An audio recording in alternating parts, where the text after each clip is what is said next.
Job आती है उसमें इतना कुछ मांग लेते हैं कि ऐसा लगता है कि आप 1 लाख रुपए की सैलरी के अंदर और पूरी ऑर्गेनाइजेशन में काम जो है वो एक ही बंदे से करा लेंगे, तो क्या होता है हर कोई मिसफिट होता है इसके अंदर। अगेन मैं एक बात करूँगा कि जब हम लोगों ने कैरियर स्टार्ट किया वहाँ पे 1-2 स्किल्स में आप अपनी रिटायरमेंट तक एंजॉय कर सकते थे, लेकिन अब जो आगे ट्रेंड जो बन रहा है आगे, आप 1-2 स्किल्स के ऊपर आप अपनी रिटायरमेंट प्लान नहीं कर सकते। अस्सलाम वालेकुम, मेरा नाम मोहम्मद अलीम कुरैशी है और आप देख रहे हैं हमारा channel healthy life and information.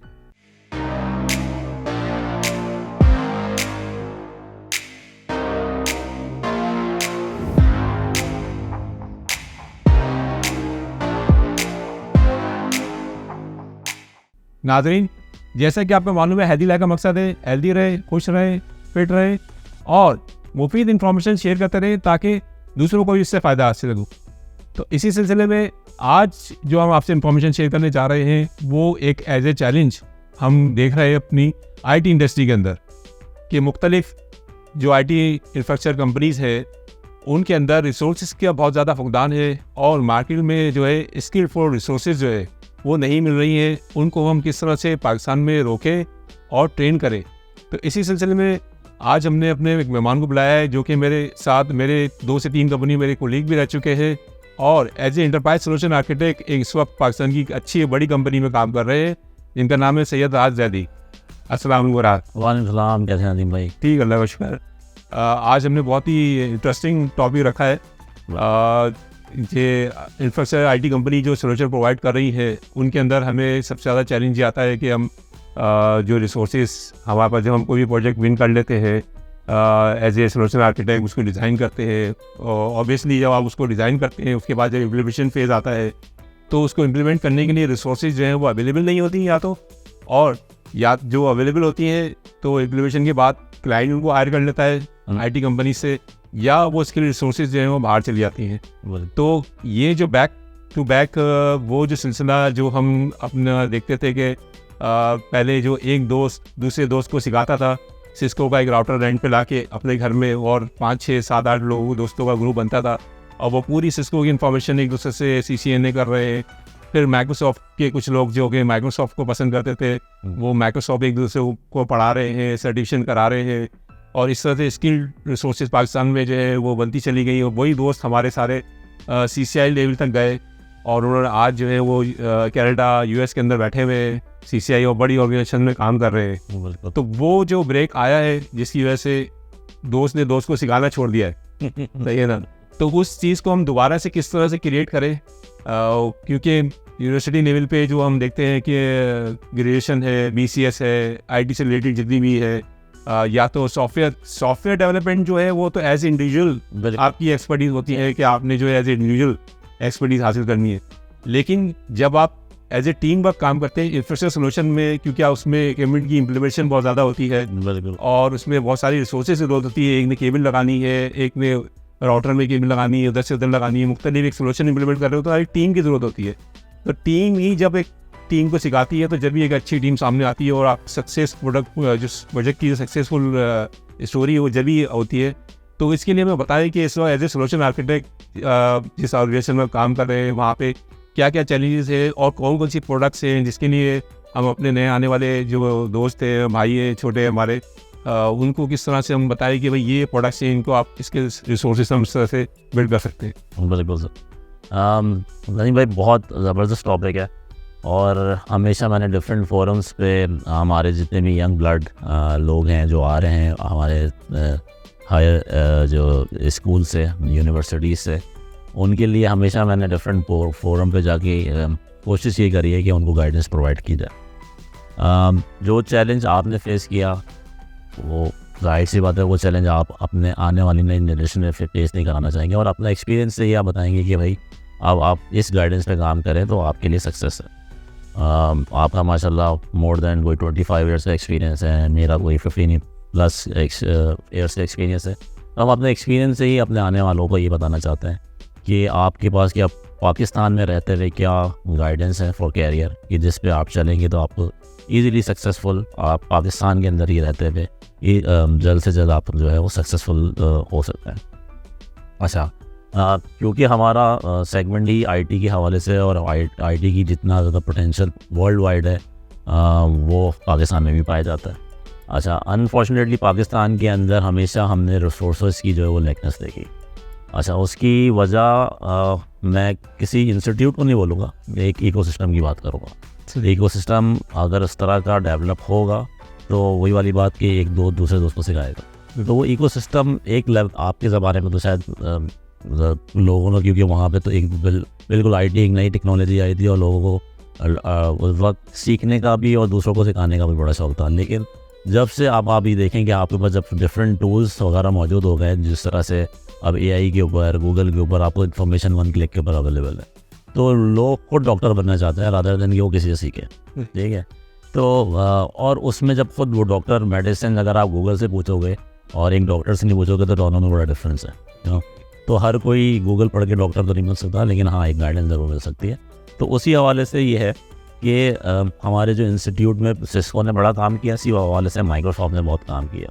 वहाँ से एक गाइडेंस लोगों को मिली और लोगों ने CCNA, CCNP, CCI, और आपने देखा कि आईटी इंडस्ट्री के अंदर सिस्को ने एक लेवल पे आके जो है वो लीड किया और अल्हम्दुलिल्लाह अभी भी कर रहा है सिस्को। लेकिन मार्केट में और भी प्लेयर है जिन्होंने वो मार्केट शेयर को तोड़ा। लेकिन सिस्को जिस तरह से नोकिया पायनियर था टेक्नोलॉजी में, मोबाइल सिखाने में, इस तरह सिस्को जो नेटवर्क सिखाने में पायनियर। बिल्कुल राइट। तो अगर हमारे आपको पता है कि हमारे पाकिस्तानी जो इस वक्त जो मार्केट है वो ज़्यादातर यंग, हमारे एनर्जेटिक जो हमारे यंग ब्लड्स हैं उन पे बहुत ज़्यादा फोकस्ड है, फ्रॉम गवर्नमेंट साइड भी और लोकल साइड से भी। ये लोग आईटी इंडस्ट्री में आना चाहते हैं और काम करना चाहते हैं, लेकिन प्रॉपर्ली गाइडेंस ना होने की वजह से लेफ़्ट राइट हो जाता है। तो आज हम इसको डिस्कस करेंगे कि कोई जो कंप्यूटर साइंस का ग्रेजुएट है, कोई इंजीनियरिंग यूनिवर्सिटी से आ रहा है, तो उसके लिए क्या गाइडेंस होनी चाहिए और वो किस तरह से अपने कैरियर को आगे लेके जा सकता है। जिस तरह से हमने सिस्को की बात करी, माइक्रोसॉफ्ट की बात करी, इस तरह से मार्केट के अंदर इस वक्त लेटेस्ट टेक्नोलॉजी भी मौजूद है जिनको आप खुद अपने इनिशियल लेवल पर देख सकते हैं कि वो टेक्नोलॉजी किस बारे में। सिक्योरिटी बहुत ज़्यादा इस वक्त जो है वो फ्लरिश कर रही है, आपके पास आर्टिफिशियल इंटेलिजेंस बहुत ज़्यादा फ्लरिश कर रही है। तो इन चीज़ों पे आप काम करते हुए अपने जो स्किल्स हैं उसको डेवलप कर सकते हैं। अगेन मैं एक बात करूँगा कि जब हम लोगों ने कैरियर स्टार्ट किया वहाँ पे 1-2 स्किल्स में आप अपनी रिटायरमेंट तक इंजॉय कर सकते थे, लेकिन अब जो आगे ट्रेंड जो बन रहा है आगे, आप 1-2 स्किल्स के ऊपर आप अपनी रिटायरमेंट प्लान नहीं कर सकते। You have multiple skills in your bucket और उन्हीं के थ्रू आप जो है वो आगे बढ़ेंगे। तो हम जिस तरह से डाटा साइंस की बात कर रहे हैं, आर्टिफिशियल इंटेलिजेंस की बात कर रहे हैं, सिक्योरिटी की बात कर रहे हैं, ये आगे आपकी कैरियर बूस्ट के लिए बहुत ज़्यादा इम्पॉर्टेंट है। और रही बात कि पाकिस्तान के अंदर बहुत जो सॉल्यूशन इंटीग्रेटर कंपनीज हैं वही सारे प्लेटफॉर्म आपको प्रोवाइड करती है। तो अगर आप अपने इंस्टीट्यूट लेवल के ऊपर इन सारी चीज़ों को इंस्टीट्यूट भी इस लेवल पे आके कोर्सेज़ के अंदर ये सारी चीज़ें लाएँ, तो एक बच्चे का कैरियर इजीली बूस्टअप हो सकता है इन टेक्नोलॉजी के साथ। जिस तरह से मैं बात लूँ, IB हो गया, इकरा यूनिवर्सिटी हो गई, इन लोगों ने अपने फास्ट हो गई, फर्सेज हो गई, इन्होंने अपने एजुकेशन इकोसिस्टम के अंदर अब ये नई टेक्नोलॉजी लाना शुरू कर दी है। लेकिन स्टिल जब बच्चा ग्रेजुएट होता है उसको ये नहीं पता होता कि अब मुझे अब कहाँ पे जाऊँगा तो मेरी अब फर्दर ग्रोथ होगी। तो इसी तरह से हमारे पास सोल्यूशन प्रोवाइडर कंपनीज मौजूद है जो कि आपको इन इंटरनेशनल प्रोडक्ट्स के ऊपर ट्रेन करती है बाकायदा, और आपको इसमें फ्लरिश प्रोवाइड करती है इन पर्टिकुलर टेक्नोलॉजी, चाहे वो सिक्योरिटी हो, चाहे वो डेटा साइंसेज हो, चाहे वो आर्टिफिशियल इंटेलिजेंस हो। तो एक सवाल तो आता ही था। दूसरा कि स्किलफुल रिसोर्सेज पाकिस्तान में रह नहीं पाती, उसकी वजह यही है जो कि हमारा हमेशा का चैलेंज है। वो डॉलर में अगर बाहर सैलरी मिल रही है और यहाँ PKR में मिल रही है तो लोग जिनको भी अपॉर्चुनिटी मिलती है वो बाहर चले जाते हैं और फिर उनको रिटेन करना मुश्किल होता है। लेकिन पाकिस्तान के अंदर भी ऐसे लोग हैं जो कि डॉलर में बैठ के कमा रहे हैं, क्योंकि अब आफ्टर पैंडेमिक जो इकोसिस्टम पूरा चेंज हुआ है, you can sit in Pakistan and work anywhere you want, right. तो आप वही वाली बात है कि आप अपने मुल्क में बैठ के डिफरेंट कंट्रीज़ को आप सर्विसेज प्रोवाइड कर सकते हैं, उनके लिए प्रोजेक्ट्स कर सकते हैं, और क्योंकि लेकिन उसके लिए आपको स्किलफुल होना ज़रूरी है और वो ये टेक्नोलॉजी की हमने बात करी। एक तो ये कॉन्सेप्ट भी काफ़ी लोग सोचते हैं कि शायद पाकिस्तान जो है वो टेक्नोलॉजी में पीछे है। तो मैं बताना चाहता हूँ अपने नाज़रीन को, पाकिस्तान जो है टेक्नोलॉजी में, आईटी टेक्नोलॉजी में एटलीस्ट किसी भी मुल्क से पीछे नहीं है। ये जो सारी जितनी भी पाकिस्तान में ऑर्गेनाइजेशन है जो कि बेस कर रही है इंफॉर्मेशन टेक्नोलॉजी पर, ख़ासतौर पे एफएसआई सेक्टर जो कि बैंकिंग सेक्टर है, इनके पास हर चीज़ मौजूद है दुनिया की, और सारी सिक्योरिटी सिस्टम मौजूद है। इसी वजह से सिक्योर एनवायरनमेंट में जितने भी सिस्टम है सारे चल रहे हैं। तो इसको मद्देनज़र रखते हुए कि हमारे पास सारी टेक्नोलॉजी मौजूद है, अल्हम्दुलिल्लाह पाकिस्तान में यूज़ कर रहे हैं। तो कौन कौन सी specialize artificial intelligence base security हो गया, एक्टिव डायरेक्टरी हो गया, ईमेल सिस्टम हो गया, वर्चुअलाइजेशन हो गया, कौन कौन सी फील्ड में आप समझते हैं कि आने वाली जो न्यू जनरेशन है यूनिवर्सिटी से पास आउट करके उसके बाद उनको सर्टिफिकेशंस करनी चाहिए, ट्रेनिंग्स करनी चाहिए? लेकिन नदीम भाई, ये आप जो सारी टेक्नोलॉजी की बात कर रहे हैं, ये एक कॉमन मैन के लिए, या अगर हम हमारी वीडियोस को, मतलब जाहिर सी बात है पूरी दुनिया में हर कोई देख रहा होगा इसको, तो कॉमन मैन के लिए ये टेक्नोलॉजी बैक एंड पे होती है जिसका पता ही नहीं होता, ठीक है। और इसी तरह से जो हमारे इंजीनियरिंग इंस्टीट्यूट से जो लोग आ रहे हैं, बच्चे आते हैं, उनको भी इस टेक्नोलॉजी के बारे में पता नहीं होता, वो सिर्फ फ्रंट एंड को देख रहे होते हैं। फॉर एग्जाम्पल, मैं कोई एक कोर बैंकिंग की बात कर रहा हूँ, मेरे पास एक एप्लीकेशन है, एप्लीकेशन को मैं आज एक्सेस कर रहा हूँ, उसमें फ़ीचर्स भी बहुत सारे हैं, हम उसको एंजॉय ज़रूर कर रहे हैं, लेकिन उसके पीछे टेक्नोलॉजीज़ क्या है उसका नहीं पता। और जो आपने इस वक्त ये बात करी कि AI की बात करी, डाटा साइंसेस की बात करी, सिक्योरिटी की बात करी, क्लाउड, वर्चुअलाइजेशन, ये वो सारी टेक्नोलॉजी है जो इस पर्टिकुलर एप्लीकेशन के पीछे जो है वो चल रही है। जब भी हर कोई बैंक हो गया या FMGCs हो गई, वो अपनी प्रोडक्ट को इतना इन्हेंस करना चाहती हैं कि वो कस्टमर को फैसिलिटेट करें। आजकल रेस इसी की लगी हुई है कि कौन सबसे पहले कौन सी टेक्नोलॉजी जो अडॉप्ट करेगा। जब भी उसकी परफॉर्मेंस बूस्टअप होगी, उसका रिस्पॉन्स टाइम बूस्टअप होगा, और अगर उन्होंने इस टेक्नोलॉजी को नहीं अडॉप्ट किया तो वो पीछे रह जाएंगे। तो इन टेक्नोलॉजीज़ के हवाले से, जिसमें हम अब ज़्यादातर लोग क्लाउड की तरफ बात कर रहे हैं, लेकिन उसके पीछे आपकी वर्चुअलाइजेशन टेक्नोलॉजी मौजूद है, और हम कंटेनराइजेशन की बात कर रहे हैं, माइक्रो सर्विसेज की बात कर रहे हैं। ये वो सारी चीज़ें हैं जो कि इस वक्त इन हैं आपको एक एप्लीकेशन को, एक कंज्यूमर को फैसिलिटेट करने के लिए।